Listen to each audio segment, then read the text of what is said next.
Previously, we left Franklin, the elderly janitor at the closing Armand Models agency, reeling from his discovery in Mr. Armand's private atelier in 2020. While moving a famous 20-year-old mannequin named Simone, he accidentally revealed a scar identical to one belonging to the real Simone Dubois, a promising black model who vanished in 2000. A closer look confirmed the horrifying truth. The figure wasn't wax or plastic, but Simone's preserved human remains, complete with skin pores, real fingernails, rooted hair, and a cryptic puncture mark on the neck. Shaken, Franklin called the NYPD non-emergency line, finally breaking the 20-year silence. "Thank you for staying with this story."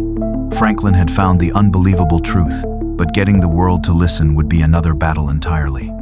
If you're comfortable, let me know where you're joining from. Your presence here helps amplify these silenced voices. Now, let's follow the difficult path that began with that phone call. Franklin stood trembling in the chaotic, emptying loft of Armand Models, the old flip phone still pressed to his ear, the distant voice of the police dispatcher a small, anchoring point in the swirling vortex of his horror. He had done it. He had made the call. After 20 years of quiet unease, of subconscious denial, he had finally spoken the truth he hadn't even allowed himself to fully form until minutes ago.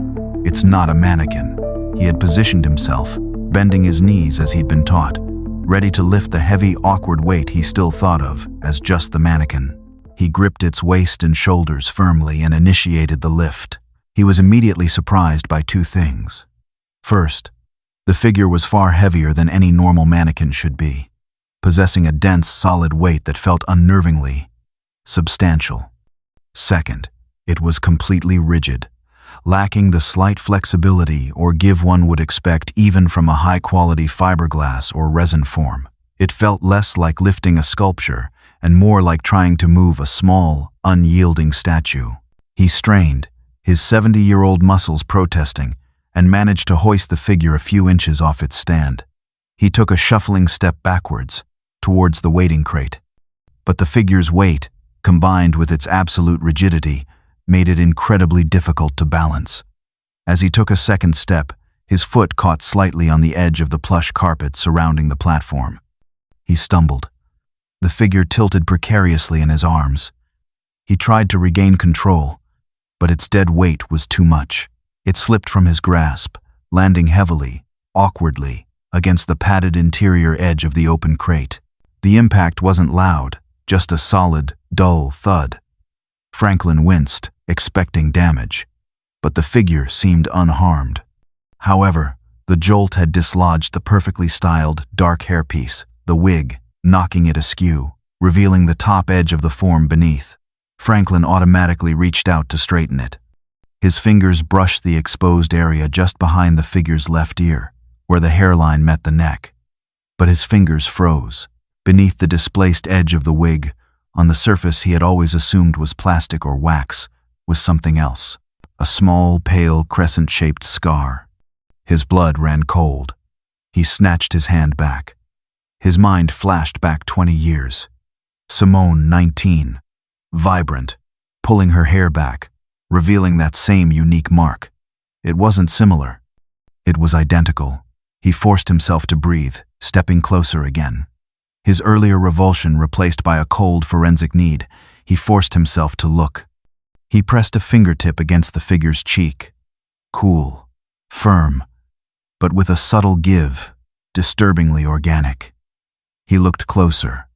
Pores, tiny, undeniably there. His gaze dropped to the hands. The fingernails weren't painted shapes. They had distinct curves, faint ridges, pale moons. He remembered Simone laughing about her uniquely shaped nails. These were her nails. The sharp chemical smell, Armand's leather preservative, seemed stronger now. Pungent, acrid, preservation. The equation clicked. The realism, the scar, the skin, the nails, the smell. It wasn't a mannequin. He looked at the hair again. Not a wig, rooted, real human hair. The unmasking was complete. This was Simone, preserved, kept, displayed. Franklin felt the floor tilt. 20 years of unease exploding into horrifying certainty. His gaze, now morbidly searching, traveled to the figure's neck, partially hidden by the high collar of the vintage gown. In the crease where the neck met the collarbone, almost perfectly hidden, he saw it. A tiny, dark mark. He leaned in. It wasn't a mole. It was small, circular, slightly indented, precise, like a puncture. An injection site? A drainage point? The mark hinted at a cold, calculated precision. Armand hadn't just kept Simone. He had processed her. Franklin felt sick. He fled the atelier, leaving the door open, the chemical scent pouring out. He leaned against a wall in the chaotic loft, heart pounding. He had to tell someone. Shaking, he pulled out his phone and called the NYPD non-emergency line. Yes, I need to report. A discovery. At the old Armand Models building in Soho. It's about a mannequin. But it's not a mannequin. You need to send someone. Now. He gave the address, his name, and waited. Nearly 30 agonizing minutes stretched into an eternity before 2 uniformed NYPD officers finally arrived, stepping out of the service elevator with the unmistakable air of boredom reserved for what they likely perceived as a low-priority, end-of-shift nuisance call. They surveyed the chaotic scene. The half-packed boxes, the harried-looking liquidators, the general sense of an empire in its final, undignified throes. Their expressions registering mild annoyance. Franklin intercepted them near the elevator bank, his relief palpable, though laced with a fresh wave of anxiety. "Officers, thank God you're here," he said, his voice still trembling slightly despite his efforts to remain calm. "It's this way. Mr. Armand's private room. What I found." Armand's. Yeah, the mannequin." The older officer, O'Malley, interrupted, his tone already heavy with condescension. He glanced at his younger partner, Miller, and rolled his eyes almost imperceptibly. "Dispatch said something about a doll giving you the creeps?" "Lead the way, Pop." The nickname, casual and dismissive, stung Franklin, but he swallowed his pride, focusing on the urgency of the situation. He led them down the long, stark white corridor towards the open door of the atelier. The sharp, chemical odor hit the officers immediately. "Whoa, what died in here?"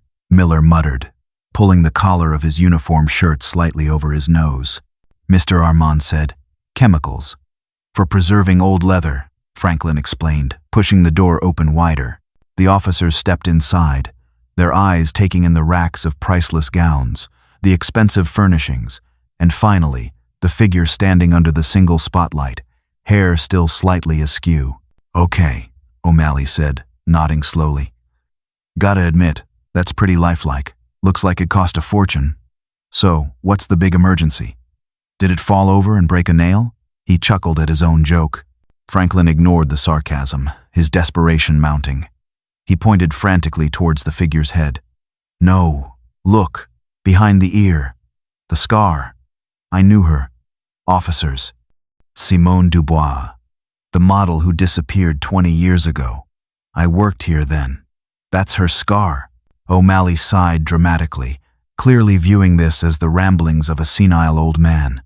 He stepped closer, peering at the mark with exaggerated, theatrical scrutiny. He even poked the area gently with a gloved finger. "Okay, Pop, I see it. A little line. So what? It's a custom job, right? High-fashion weirdos pay big bucks for realistic details. Artists add scars, moles, freckles all the time. Makes the dolls look more authentic." He turned back to Franklin, his expression patronizing. "Is that it?" "But the skin," Franklin protested, his voice rising, bordering on frantic. "It has pores. You can see them. And the fingernails. Look at her hands. They're real. And the smell isn't right." "Yeah, the smell." O'Malley cut him off, waving a dismissive hand. "Smells like formaldehyde or paint thinner or something. Art supplies, chemicals. Like you said." "Look," he continued, his tone hardening, losing the last shred of feigned patience. "We get it. Rich guy dies, leaves behind creepy art. It's weird, but it's not a crime. This is Manhattan, pal. Weird is normal. He turned decisively towards the door, Miller falling into step behind him. Wait, Franklin pleaded, stepping desperately in front of them, his slight frame trembling. You didn't even look. There's another mark. On her neck. Like a puncture. O'Malley stopped short, his face flushing with anger. Listen, old man, he snapped, his voice low and menacing, his hand dropping pointedly to his sidearm. We're done here. We got actual emergencies to deal with, not playing art critic with some janitor's imagination. You call us again about this doll, we'll bring you down for filing a false report. Got it? The threat hung heavy in the cold, chemical air. Franklin felt a crushing wave of despair wash over him. He had shown them. He had pointed directly at the evidence, and they hadn't just missed it. They had actively, contemptuously refused to even look. They had seen only what they expected to see, an old black janitor, probably confused or senile, and a creepy but ultimately insignificant piece of art. The system, the very people he had called for help, had slammed the door in his face. He watched them walk away, their footsteps echoing down the hall, leaving him alone again with the horrifying secret, the chemical smell burning in his nostrils like the stench of injustice itself. Franklin stood frozen in the doorway of the atelier, the officer's dismissive laughter still echoing faintly down the corridor. A cold, sickening wave of panic washed over him. They hadn't believed him. They hadn't even looked. And now, the liquidators were coming.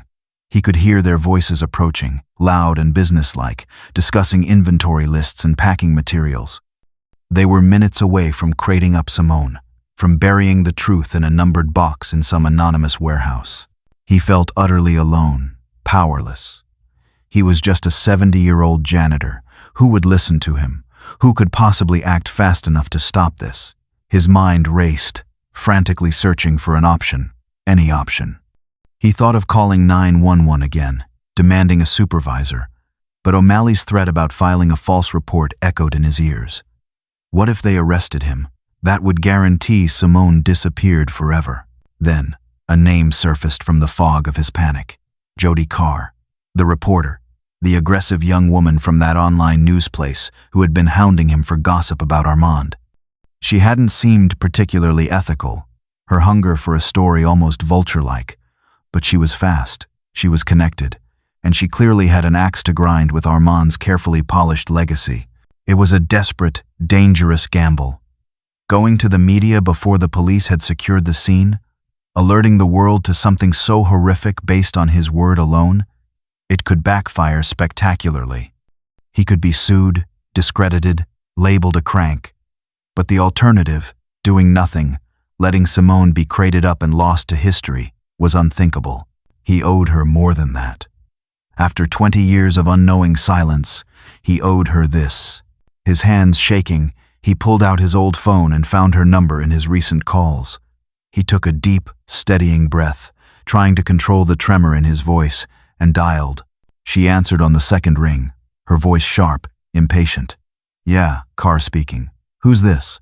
Miss Carr, Franklin said, his voice low, urgent, barely above a whisper.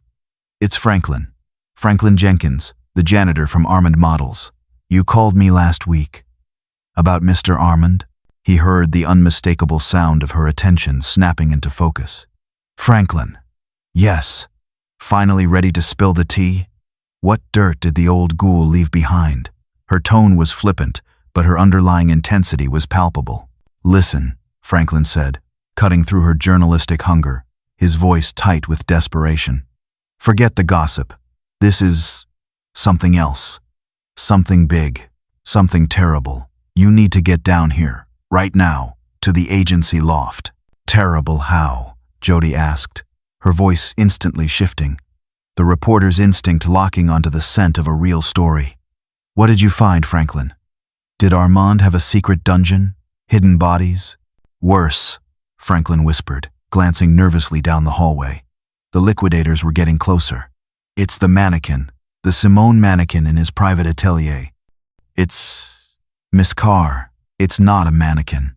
It's her, the real Simone Dubois, preserved. The police, they wouldn't listen. They laughed at me. They're about to crate her up.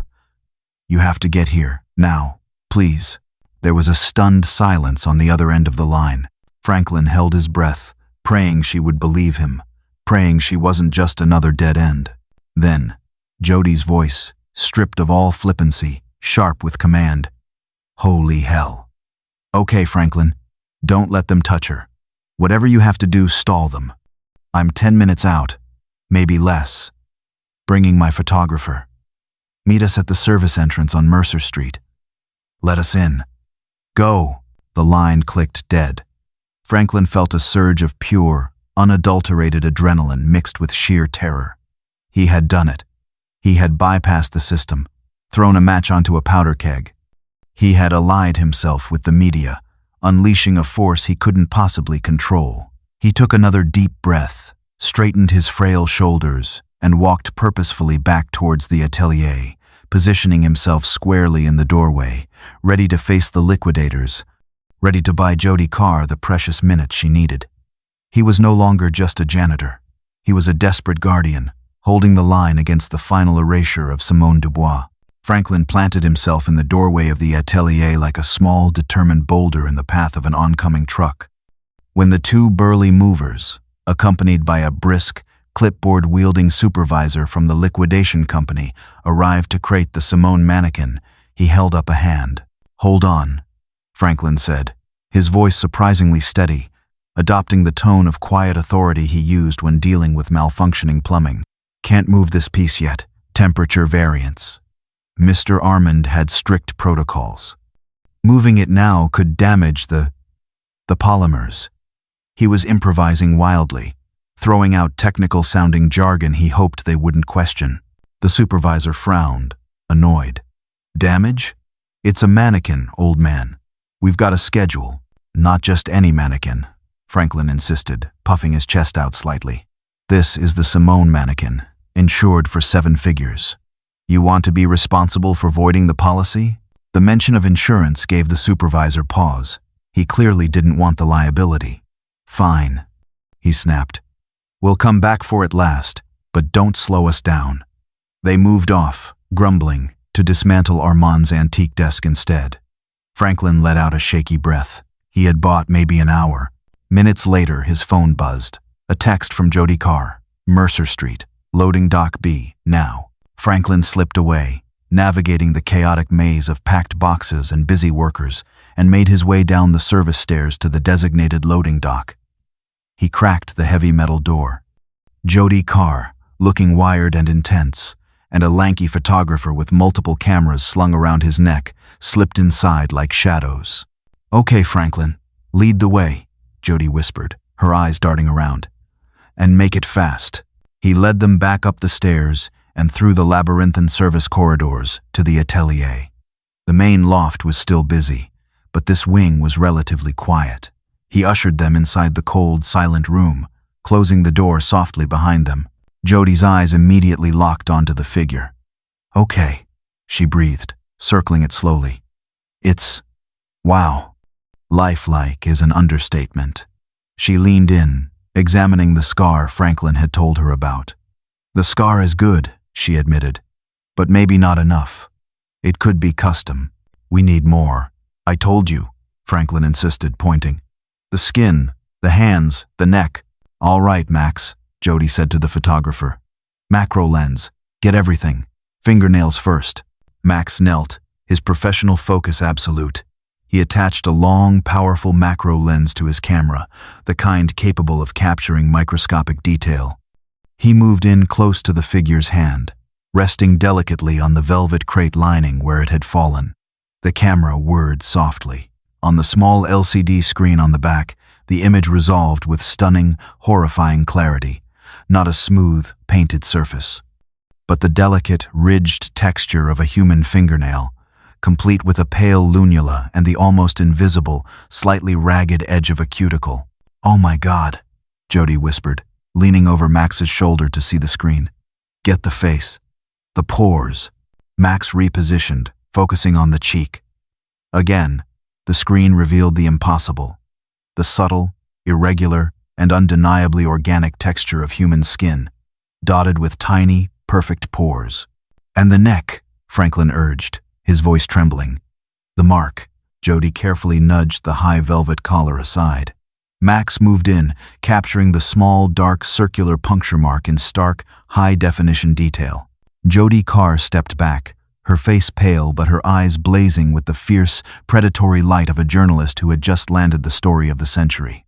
The scar was circumstantial, but the pores, the cuticles, the puncture mark, captured in undeniable, high-definition photography, that wasn't just a story. That was irrefutable proof. "Okay," she said, her voice tight with adrenaline. "Okay, Franklin, we have it. Max, download these cards now. Franklin, thank you. Stay safe. Don't talk to anyone else." She and Max slipped back out of the atelier, leaving Franklin alone once more with the silent figure, the air crackling with the imminent explosion of the truth he had just unleashed upon the world, not through official channels, but through the unforgiving, instantaneous lens of the digital age. Jody Carr didn't just walk. She ran back to her news outlet's downtown office, Max struggling to keep up, clutching the precious memory cards like sacred relics. She bypassed security, ignored greetings, and burst into her editor's glass-walled office, throwing the memory card onto his desk. "Run it," she said breathlessly. "Clear the front page. You are not going to believe this." The editor, a grizzled veteran named Dave, raised a skeptical eyebrow but plugged the card into his computer. As the high-definition macro photos loaded onto his screen, the cuticle, the skin pore, the puncture mark, his skepticism melted away, replaced by a look of stunned, horrified disbelief. He looked up at Jody, his eyes wide. "Are you telling me?" "Yes," Jody confirmed, her voice ringing with certainty. "Armand's Simone mannequin. It's not a mannequin. It's her, preserved. And Franklin, the janitor who found it, says the cops blew him off." The newsroom, usually a controlled chaos of ringing phones and clattering keyboards, fell into a stunned silence as the photos were projected onto the main wall screen. The implications were monstrous, the story almost too grotesque to be real. But the photographic evidence was undeniable. This wasn't speculation. This was visual proof of something deeply, fundamentally wrong. There was a brief, intense debate. Legal ramifications? Confirmation? But the photos themselves were the confirmation. They didn't need a coroner's report to know this wasn't wax or plastic. And the urgency was paramount. The figure could be moved, lost, destroyed at any moment. The decision was made. They would run it. Now. Within 3 hours of Jody leaving the Armand model's loft, the story detonated online. BuzzFeed News, or the equivalent major online outlet, splashed it across their homepage. The headline crafted for maximum shock value and viral spread. Exclusive photos. Is fashion icon Armand's legendary Simone mannequin actually the missing model's preserved body? Images reveal human skin pores, fingernails, and mystery puncture wound. The article included the stunning macro photos, Franklin's harrowing account of his discovery, the police's initial dismissal, and the basic, chilling facts of Simone Dubois' disappearance 20 years prior. It was meticulously sourced to Franklin and the photographic evidence, carefully avoiding definitive legal conclusions while painting an unavoidable, horrifying picture. The story didn't just go viral. It broke the internet. It was instantly picked up by every major news network, wire service, and gossip blog on the planet. The shocking images, the uncanny close-up of the fingernail, the microscopic landscape of skin pores, the cryptic puncture mark, were shared, analyzed, and debated millions of times across social media platforms. Simone mannequin trended globally within an hour. The public reaction was a tidal wave of horror, fascination, revulsion, and furious outrage. How? Why? Who knew? The story touched a raw nerve, combining the allure of high fashion with the macabre, the tragedy of a missing young black woman with the potential monstrosity of a wealthy, powerful white man. The NYPD, which had dismissed Franklin just hours before, found itself engulfed in a media firestorm of unprecedented intensity. Their public information office was overwhelmed. The police commissioner was demanding answers. The mayor was calling emergency meetings. Franklin's account of being laughed off by the responding officers became a damning indictment of the department's competence and potential bias. The viral outrage, fueled by Jodi Carr's shocking photos, had done what Franklin's desperate plea could not. It forced the hand of the system. The investigation was no longer optional. It was a screaming, global demand. When Detective Maria Rodriguez finally arrived at the Armand model's loft late that afternoon, the scene was utter pandemonium. The quiet, contained chaos of the morning's liquidation had metastasized into a full-blown media circus. Soho's narrow cobblestone street was choked with satellite trucks, their thick cables snaking across the pavement. A horde of reporters and photographers jostled behind police barricades, shouting questions at anyone in a uniform. Uniformed officers, looking overwhelmed and stressed, struggled to maintain a perimeter that was constantly being tested. Rodriguez pushed her way through the throng, her detective shield held high, her face a mask of cold fury. This was precisely the scenario she had been trained to avoid. A high-profile, sensitive investigation, starting not with quiet, methodical evidence gathering, but with a public explosion, a crime scene potentially contaminated, and a narrative already being shaped by headlines and hashtags.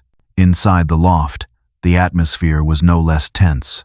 Forensics technicians, who should have been the first official personnel in the atelier after Franklin's call, were now working under the harsh glare of portable news lights filtering through the windows, their every move potentially scrutinized. Rodriguez felt a surge of professional anger. Jodi Carr hadn't just broken a story. She had potentially compromised a homicide investigation before it even began. Rodriguez located Franklin, who was sitting on a packing crate in a corner, looking small, frail, and utterly bewildered by the chaos he had unleashed. She approached him, her tone clipped, professional, but lacking the earlier gentleness.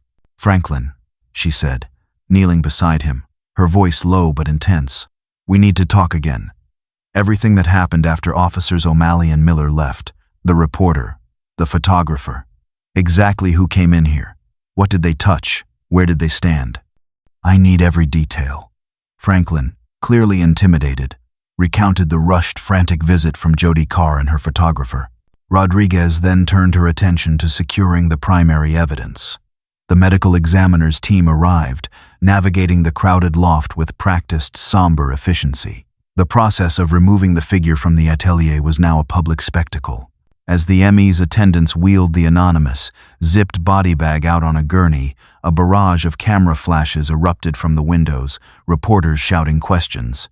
It was a grim, surreal parade, the morbid centerpiece of a media frenzy.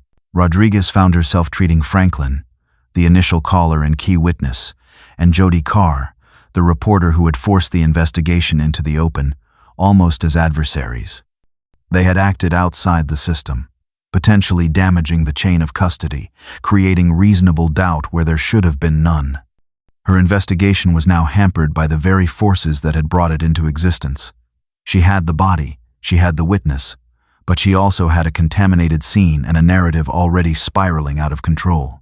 This case, she knew, would be a hostile, uphill battle from the very beginning. The examination of Simone Dubois' remains at the NYC Medical Examiner's Office became the most highly anticipated forensic investigation in recent memory. Dr. Lee Chen and his team worked under intense pressure, knowing that their findings would be scrutinized not just by the legal system, but by a global audience hungry for answers. They proceeded with painstaking, almost microscopic precision. The external examination confirmed everything Franklin had observed and Jodi Carr's photos had revealed. The human skin texture with visible pores, the natural fingernails with cuticles, the rooted human hair, the crescent-shaped scar behind the left ear. Dental records, quickly obtained from Simone's childhood dentist in Harlem, provided a swift and definitive positive identification. There was no question. The remains were those of Simone Dubois, missing for 20 years. The internal examination, conducted through advanced imaging and careful analysis, confirmed the presence of a complete human anatomical structure. But the truly extraordinary finding was the state of preservation. Dr. Chen identified a complex, sophisticated cocktail of chemicals, primarily formaldehyde, methanol, glycerin, various alcohols, and trace amounts of arsenic compounds. These agents had permeated every tissue, halting decomposition almost completely and creating the rigid, lifelike, yet undeniably preserved state. The method, Dr. Chen concluded, was consistent with arterial infusion, likely initiated via the small, precise puncture mark found on the neck. It was a technique reminiscent of older anatomical preservation methods or high-level taxidermy, suggesting the perpetrator possessed either specialized knowledge or had conducted extensive obsessive research. Then came the crucial, central question: how had Simone Dubois met her end? This was where the investigation hit a shocking, insurmountable wall. Dr. Chen and his team searched meticulously for any evidence of pre-mortem trauma. There were no broken bones, no signs of blunt force injury, no cuts or stab wounds, no projectiles lodged in the body. The internal organs, while remarkably preserved structurally, offered no clues. The final hope lay in toxicology. Had she been poisoned? Had she overdosed, as Armand's original story suggested? Samples were sent for exhaustive testing. The results came back negative for common drugs of abuse: opioids, cocaine, amphetamines. But the tests also revealed the devastating, unavoidable truth. The massive concentrations of formaldehyde, methanol, and other toxic chemicals used in the preservation process had completely degraded or irretrievably masked any other substances that might have been in her system at the time of her passing. The chemical cocktail that had preserved her body had also permanently destroyed the toxicological evidence of how her life had ended. Dr. Li Chen's final report was a forensic bombshell, a document that both confirmed the horror and deepened the mystery. It stated unequivocally that the remains were Simone Dubois, preserved through deliberate, sophisticated chemical means, likely initiated via the neck puncture shortly after her passing 20 years prior. However, regarding the cause and manner of her demise, the report concluded with two stark, legally devastating words: undetermined. There was no scientific evidence to prove she was harmed before preservation. There was no scientific evidence to disprove it either. The chemicals had wiped the slate clean, leaving a permanent, unresolvable ambiguity at the very heart of the case. This finding, while scientifically sound, was a catastrophic blow to any hope of pursuing criminal charges related to Simone's end, and it created a vacuum of certainty that would allow doubt, speculation, and competing narratives to flourish. The media frenzy surrounding the model mannequin case inevitably tracked down Simone Dubois' only known surviving relative, her older sister, Aisha. Reporters camped outside the neat suburban home in Westchester County where Aisha lived with her husband and two teenage children, a life seemingly worlds away from the Harlem upbringing she had shared with Simone. After days of silence, besieged by the press, and grappling with the grotesque revelation about her sister, Aisha made a move that shocked everyone. She announced her own press conference. Held on the manicured lawn of her suburban home, Aisha Dubois stood before the microphones, flanked by a polished, expensive-looking lawyer, later identified as being affiliated with Mr. Sterling and the Armand estate. She looked composed, elegant, her grief palpable but tightly controlled. The assembled press expected tears, anger at Armand, demands for justice. What they got was something entirely different. Aisha began by expressing her profound grief and shock at the discovery. But then, her tone shifted, hardening into a surprising, almost aggressive defensiveness. She did not condemn Mr. Armand. Instead, she turned her anger squarely on the media and implicitly on Franklin. For 20 years, Aisha said, her voice trembling, but not with sorrow, with fury. My family has mourned my sister in private. We accepted the tragic reality that she had lost her battle with addiction and chosen to walk away from a life that had become too much for her. It was a story that brought us immense pain, but it was our story, our private grief. She then launched a direct attack. Now, that private grief has been violated, turned into a morbid, sensational public spectacle by opportunistic journalists and individuals seeking their 15 minutes of fame. She accused Jody Carr by name of ghoulish exploitation, and Franklin, though not by name, of betraying Mr. Armand's trust and desecrating the memory of her sister by involving the media before allowing the family or the proper authorities to handle the situation with dignity and discretion. My sister was more than just a model, Aisha declared, tears now streaming down her face. Tears that felt strangely performative to some observers. She was a human being. This discovery, however horrific, should have been handled privately. We demand that the media circus stops. We demand that these individuals stop profiting off our pain. Let my sister finally rest in peace. Her statement landed like a grenade. Why was she attacking the people who had brought the truth to light? Why wasn't she demanding answers about Armand's actions? Why was she seemingly defending the runaway narrative that had just been proven false? Her performance was baffling, counterintuitive, and deeply suspicious. Aisha's press conference fundamentally altered the public perception of the case. It introduced conflict, ambiguity, and the powerful emotional appeal of a grieving family asking for privacy. She had driven a wedge into the narrative, creating doubt about Franklin's motives, casting Jodi Carr as a villain, and, perhaps most damagingly, providing unexpected ammunition for those seeking to protect Mr. Armand's legacy. The family, the people who should have been demanding justice for Simone, had just become the investigation's most significant and unexpected antagonist.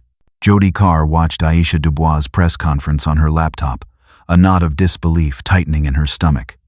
Aisha's performance, the tears, the anger directed at her and Franklin, the conspicuous lack of condemnation for Armand, didn't just feel off, it felt fundamentally dishonest.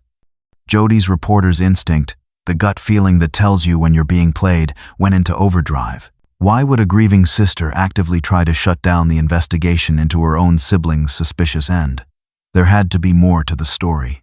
Jodi decided to turn her investigative lens away from the dead mogul and onto the living sister. She started digging into Aisha Dubois' life, specifically her financial history, focusing on the period immediately following Simone's disappearance in 2000. What she found was the key that unlocked Aisha's baffling behavior. Working through public records, old court filings, and discreet inquiries with financial investigation sources, Jodi uncovered evidence of a large, complex trust fund established in the names of Aisha Dubois and her mother, who had passed away several years later, in early 2001, approximately 6 months after Simone vanished. The source of the funding was meticulously obscured through layers of shell corporations and offshore accounts, but the establishing transaction, a wire transfer for exactly $2 million, originated from a holding company solely owned by Mr. Armand. This discovery led Jodi back to her network of former Armand Models employees. She asked pointed questions. Had anyone heard rumors of Armand paying off Simone's family? The initial wall of silence, built on old fears and loyalties, began to crack. One former senior executive, now retired and speaking on deep background, finally confirmed the story Jodi had begun to suspect. Yes, the source confirmed. Armand had approached Simone's mother and sister shortly after the disappearance. He had presented them with his relapse, runaway story, expressing profound grief. And then he had made them an offer, a substantial, life-changing sum of money, the $2 million, in exchange for their complete silence and their agreement to publicly corroborate his narrative if ever asked. The deal was ironclad, drafted by Armand's top lawyers, and included a draconian non-disclosure agreement, NDA. If they ever spoke out, questioned Armand's story, or cooperated with any investigation, they would not only have to repay the entire sum but would also face crippling financial penalties. Simone's mother had been ill and struggling financially. Aisha, barely in her early 20s herself, facing the sudden loss of her sister and the burden of her mother's care, had agreed. They took the money. They signed the NDA. They bought into the lie. Jodi now understood everything. Aisha's press conference wasn't about protecting her sister's memory. It was about protecting her secret, her comfortable suburban life built on 20 years of silence and blood money. Franklin's discovery hadn't just unearthed Simone's remains. It had unearthed Aisha's complicity in the cover-up. Her attack on Jodi and Franklin wasn't grief. It was panic. She was terrified of the truth coming out, terrified of violating the NDA, terrified of losing everything. The grieving sister wasn't just compromised. She was actively working against the investigation to save herself. Mr. Sterling, the impeccably dressed and morally flexible lawyer representing the Armand estate, watched Aisha Dubois' press conference with a cool, calculating satisfaction. Her performance was unexpected, a gift he hadn't anticipated, but one he would leverage immediately and ruthlessly. Combined with Dr. Chen's frustratingly inconclusive, undetermined cause of death finding, Aisha's testimony provided Sterling with the perfect ingredients to concoct a powerful, alternative narrative. One designed not necessarily to exonerate Armand completely, but to neutralize the threat of criminal implications and crippling civil lawsuits. Sterling launched his counterattack with surgical precision, utilizing a well-oiled machine of public relations experts and strategic leaks to sympathetic media outlets. The narrative they crafted was a masterpiece of ghoulish spin, acknowledging the undeniable facts while completely reframing the intent. Mr. Armand did not harm Simone Dubois, the official statement from the estate began. He viewed her as his ultimate artistic creation, his muse. He was devastated by her tragic lapse, the overdose theory, subtly reintroduced, which occurred shortly before her planned departure for Paris. Overwhelmed by grief and perhaps clouded by his unique artistic temperament, he could not bear the thought of such beauty being lost to the world. The statement continued. In a misguided, albeit deeply unconventional, act driven by profound sorrow, Mr. Gnome, Armand made the private decision to employ preservation techniques he had researched, seeking to capture and immortalize the beauty he felt the world would now tragically miss. It was an eccentric act, yes, perhaps ethically questionable by conventional standards, but it was an act born of grief and artistic obsession, not malice. It was a private tribute, never intended for public display beyond his personal atelier. This narrative cleverly incorporated all the known elements. Armand's obsession, Simone's alleged relapse, now supported implicitly by the sister's silence on the matter. The chemical preservation and the secrecy. It transformed Armand from a potential predator into a heartbroken, eccentric artist pushed to extremes by tragedy. It painted the 20-year concealment not as a cover-up of a crime, but as the intensely private act of a grieving, albeit disturbed, mentor. Sterling's team relentlessly pushed this narrative. They highlighted Dr. Chen's undetermined finding as proof that no foul play could be substantiated. They used Aisha's hostile statements against Franklin and Jody Carr to paint them as unreliable, attention-seeking actors exploiting a family's grief. They emphasized Armand's history as a visionary and patron of the arts, suggesting his actions, however bizarre, stemmed from a place of aesthetic devotion, not criminal intent. The counterattack was brutally effective. It sowed doubt. It offered a plausible, non-criminal explanation for Armand's actions, however grotesque. It leveraged the family's own complicated position to undermine the investigation's moral authority. The estate wasn't just defending a dead man's reputation. It was actively rewriting the narrative in real time, engaging in a high-stakes public relations war to protect billions in assets and salvage what little remained of the Armand legacy. The truth of Simone's fate was becoming lost in a fog of spin and competing, ugly stories. The convergence of factors, Dr. Chen's scientifically sound but legally frustrating, undetermined cause of death, Aisha Dubois's active antagonism towards the investigation fueled by her secret NDA, and the Armand estate's powerful, well-funded counter-narrative, created an insurmountable roadblock for the district attorney's office. Detective Maria Rodriguez had done exemplary work uncovering the 20-year concealment, identifying Simone, and exposing Armand's grotesque actions. But the crucial element required for any serious criminal charges related to Simone's demise, proof beyond a reasonable doubt of how she died and Armand's direct role in causing it, was simply not there. The DA convened a series of high-level meetings, reviewing the evidence, debating the options.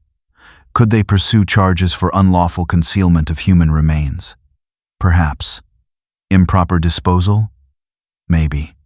But these felt like minor procedural charges in the face of the enormity of Armand's 20-year deception. More importantly, even these lesser charges would be difficult to pursue posthumously against an estate, and the defense, armed with the grief-stricken artist narrative and Aisha's uncooperative stance, could likely create enough reasonable doubt to defeat even these. The calculation was grim but clear. Proceeding with charges they couldn't definitively prove risked not only losing the case but potentially legitimizing the estate's narrative in the eyes of the law.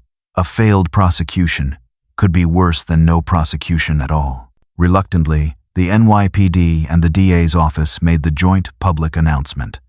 The investigation into the circumstances surrounding Simone Dubois' passing was officially closed, classified as undetermined, unsolvable, due to lack of conclusive forensic evidence regarding cause and manner of death. They emphasized that while Mr. Armand's actions in preserving and concealing the remains were deeply disturbing and morally reprehensible, there was insufficient evidence to bring criminal charges related to her demise. The legal system had reached a stalemate. The announcement was met with a wave of public frustration and resignation. It felt like a profound anticlimax, a failure of the system to deliver true accountability. Armand, even in death, seemed to have won. His secrets, protected by a combination of sophisticated chemical processes, carefully drafted legal agreements, and the inherent limitations of seeking justice decades after the fact. Franklin felt a deep, weary sense of defeat. He had risked everything, exposed the truth, only to see it dissolve into legal ambiguity. Jodi Carr, while her reporting had been validated, shared the frustration. The story lacked a clean, satisfying ending. Simone Dubois had been found, her name cleared of the false narrative, but the ultimate question of how her life ended remained officially unanswered, locked away forever by Armand's final, chilling act of control. The law had gone as far as it could, leaving a void that only speculation, or perhaps one last, hidden piece of the puzzle, could fill. Franklin packed the last of his personal belongings from the small, cluttered break room that had served as his unofficial office for 30 years. His retirement party had been a small, subdued affair, overshadowed by the ongoing media attention and the unsettling legal stalemate. He felt adrift, the familiar structure of his long career suddenly gone, replaced by an uncertain future and the heavy, unresolved weight of the Simone Dubois case. He had done his part, brought the truth to light, but the lack of a clear legal resolution felt like a betrayal of Simone, of her memory, of his own efforts. As he closed his locker for the final time, his hand brushed against a small, unfamiliar object tucked away in the back corner, a slim, leather-bound book. He pulled it out. It was Mr. Armand's private desk journal, dated 2000. Franklin vaguely remembered finding it weeks ago while clearing out Armand's inner office suite, tucked deep inside a locked drawer the liquidators had initially missed. He had set it aside, intending to turn it over to the police, but in the chaos of the investigation and the subsequent media storm, he had completely forgotten about it. He sat down on a nearby packing crate, the small book feeling heavy in his hands. He hesitated. Reading a dead man's private thoughts felt like a violation, even this man. But the case was closed. The official story was written. What harm could it do? And maybe it held something, some final piece, some explanation that the science couldn't provide. He opened the journal. The pages were filled with Armand's distinctive handwriting, elegant, precise, but with a cold, almost reptilian detachment. Most entries were brief, mundane notes about fittings, finances, critiques of models, legs too short, expression vacant. But as Franklin flipped towards the entries from the late summer and early fall of 2000, the period leading up to Simone's disappearance, the tone began to shift, becoming darker, more obsessive. Armand wrote page after page about Simone, his Galatea, his perfect creation. He praised her beauty, her potential, but increasingly lamented her flaws, her quiet independence, her connection to her family in Harlem, her nascent desire to have a life beyond the runway. She resists the final polish, one entry read. The human element is disappointing, too willful. Then came the entry, dated 3 days before Simone vanished. Franklin's blood ran cold as he read Armand's chillingly calm. almost clinical words detailing a confrontation where Simone had expressed her desire to take a break after Paris, to perhaps explore other interests. Armand's reaction wasn't anger. It was a cold, aesthetic disgust. "She dares to assert her imperfections," he wrote. "To choose the mundane over the eternal? The artist cannot allow his masterpiece to degrade. She must be perfected, made permanent, before the flaws consume the form." Franklin flipped forward, his hands shaking. The entries for the days immediately following her disappearance were, as he now expected, neatly, precisely razored out. But then, an entry dated approximately 1 week later, coinciding with the unveiling of the mannequin. The arterial infusion was more complex than anticipated, but the results are sublime. Perfection achieved. She is finally, truly mine, eternal. The chemical signature requires careful masking, but the atelier's climate control is adequate, a small price for immortality. My Simone, finally flawless. Franklin closed the journal, his breath catching in his throat. This wasn't just a clue, it was the confession. Cold, clinical, utterly psychopathic. It laid bare Armand's motive. Not grief, not artistic tribute, but a monstrous, possessive desire for absolute control, for the transformation of a living person into a perfect, eternal object. It confirmed the preservation was his own meticulous, grotesque work, and while it didn't explicitly detail the act that ended Simone's life, the phrase "made permanent" and the clinical description of the process left little doubt about his direct, calculated role. The journal was the final word, the psychological key that unlocked the truth the forensic report could not provide. Franklin knew, with absolute certainty, who needed to see this. Franklin met Jodi Carr one last time. He chose a neutral location, a busy anonymous coffee shop in Midtown, far from the shuttered agency in Soho and the media glare that still lingered around the case. He looked older than he had just weeks ago, the weight of his discovery and the subsequent legal circus having taken a visible toll. But his eyes held a new clarity, a quiet resolve. He placed the small, leather-bound journal on the table between them without a word. Jodi, sensing the significance of the gesture, picked it up, her reporter's instincts instantly alert. She opened it, her eyes quickly scanning the elegant, detached script, her expression shifting from curiosity to shock, then to a kind of grim, horrified vindication as she read the final, chilling entries Franklin had bookmarked. "My God, Franklin," she breathed, looking up at him. This is everything. The motive, the mindset. It's his confession." "The police closed the case," Franklin said quietly, his voice heavy with resignation. "Said there wasn't enough proof for how her life ended. Maybe this isn't legal proof, but it's the truth." Jodi closed the journal, her mind already racing, calculating the impact, the angles. The DA couldn't use this, a private journal, obtained questionably, written by a dead man. But she could. The legal system had failed, stymied by scientific limitations and strategic maneuvering. But the court of public opinion? That was a different story. The story concludes not in a courtroom, not with handcuffs or a gavel, but in the intimate, shared space of Jodi Carr's wildly popular investigative podcast, Hidden in Plain Sight. The new season, launched months later, was dedicated entirely to the Simone Dubois case, and its final episode focused exclusively on Armand's journal. Jodi's voice, calm, measured, but underscored with a palpable sense of gravity, filled the silence as she read the key entries aloud to her millions of listeners worldwide. She let Armand's own cold, clinical, and psychopathic words wash over the audience, offering no sensational commentary, allowing the chilling text to speak for itself.